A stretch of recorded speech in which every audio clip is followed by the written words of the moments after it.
Okay guys, so this is Farid working as a production engineer in a state level utility company in India. So this is my first video, so there may be any errors or there may be some quality issues, so please pardon me. So now we're gonna start our first video, a very basic video. So as a production engineer, we know the first quality or basic quality which we need in a production engineer is understanding the scheme drawing and understanding the electrical wiring or control wiring scheme drawing. So for understanding these drawings, what we need is, all we need is the ANSI device numbers. We need to know the production schemes or production relation numbers. They are given some ANSI device numbers, standard numbers, which will be mentioned in the schematic drawings. So before going into the schematic drawings, we have to know the ANSI device numbers. So these are documents which we can directly search in Google and find out, and directly you can download it. There is no copyright issue or anything else. So as it starts from 1 and then it moves to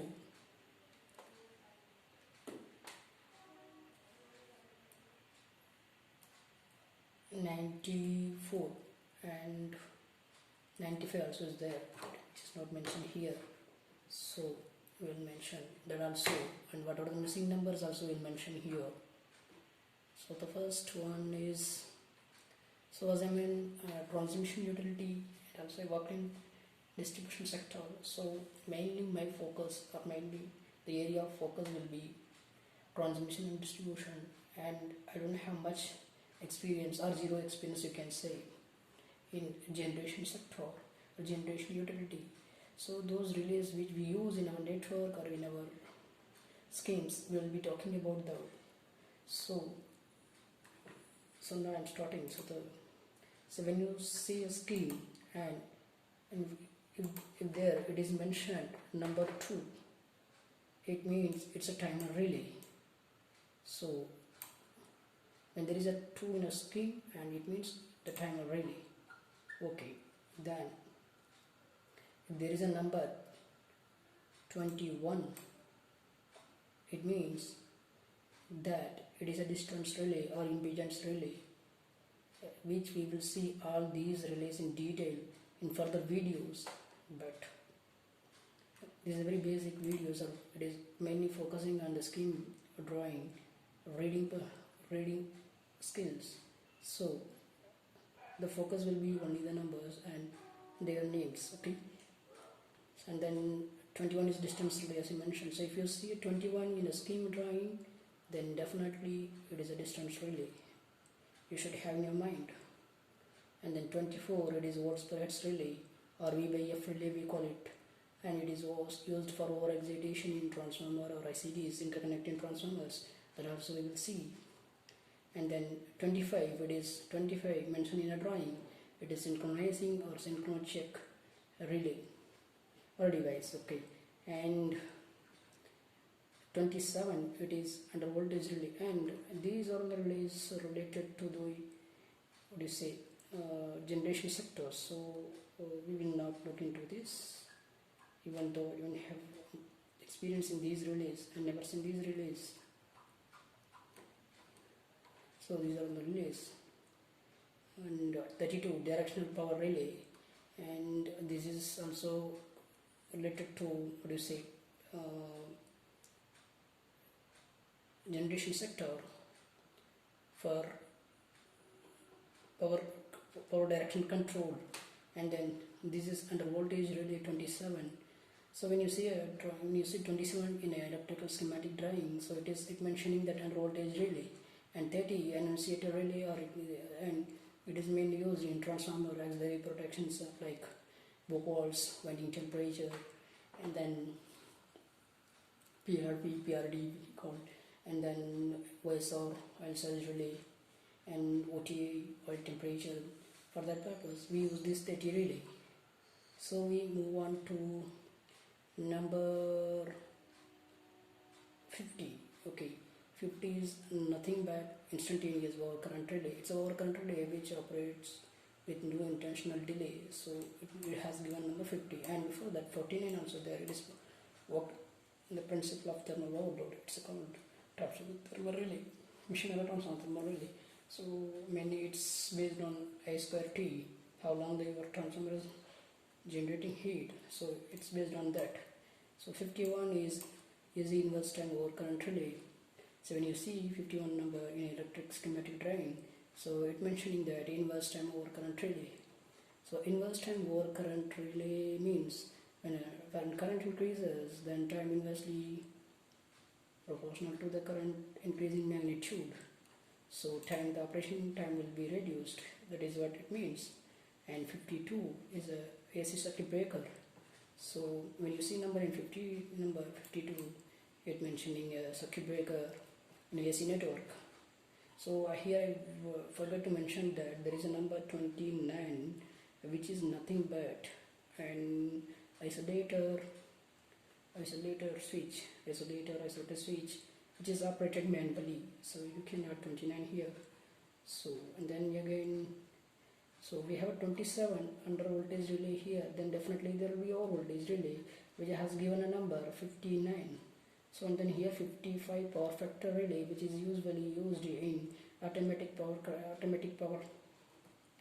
factor correction or capacitor banks. We can say automatic power factor correction devices. It is used power factor relay. So 59 low voltage relay, yes, we have seen it. And 63, it's pressure switch. It is nothing but it's monitoring the pressures of gas. It's a pressure switch actually. It measures the pressure level. So and then 64 is ground detector relay. So there is a ground for detects. So and it is normally used.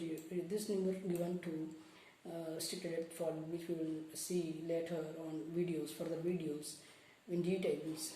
Okay. And then 67, which is nothing but directional overcurrent relay. It's a overcurrent relay, but with directional feature enabled. It means that it will operate for a fault in a particular direction, not for the other direction. So that we will also see. And then 79 here, this is also used for auto reclosing. It is also called auto reclosing relay. This also we will see. So when you see some 79 number in a drawing, electrical schematic drawing, it means that AC reclosing relay, there is a auto recloser scheme, or auto recloser function is there, or auto recloser relay is there. So 81 frequency relay, so it may be under frequency or DF by DT relays. So these are all we will definitely will see in future videos. And then another one is in this one, which one, yeah, 75, forgot to mention, it is actually city supervision relay, we can call it as 75. So position changing mechanism, this is, but we can say that so this normally used in city switching relays. City switching relays given number 75. This also we'll see later. And then we are where we have, okay. So here we have 86 and 85. This is we can say pellet communication or pellet wire relay, and it's carrier communication relay. This also we'll study later. So when you see 85, that it means that it's a carrier pellet wire relay. And 86 lockout relay mainly used for final tripping. So and this is as a lockout relay, and people used to call as VAJ relay also. VAJ, which is nothing but the model of a particular company, and it was very popular in olden days. So that's why the name still used. And this is mainly used for lockout purpose. And then finally 87, not finally, it is 87 differential protective relay. So differential protective relay is nothing but it which works on the differential principle, or that we will see later. So it is mostly used or widely used main protection in any system or any protection system. Either it may be a generation, transmission, distribution. So the differential protection is main protections. So So this is a very vast protections, and these and distance protections are very vast protection that we will explain later. And then now 89 line switch, or it is also isolator, but with 89 mentioning that it is with what do you call electrical motors or motorized isolator, we can say. Then 95 there is a relay which is called CT supervision, not CT supervision, it is trip circuit supervision relay 95, and it is also called supervision relay. So we can call it as this TC subnet, we can call it most popularly used for trip circuit supervision. So 95 is trip circuit supervision relay. So, and another relay which I forgot to mention is 80. So 80 is nothing but 80 number is nothing but supply supervision relay, DC supply supervision relay. Okay. Now we have suffixes indicating zones of protections. So these are the suffixes with protection numbers. Suppose if there is a 87B, it means the differential protection applied to the bus, and 87L applied to two line, and 87T applied to transformer, 87N unit neutral, and sometimes it is called 64N because it's only work for ground protection, not for face-to-face faults. So these are all basic introduction about 1C device numbers.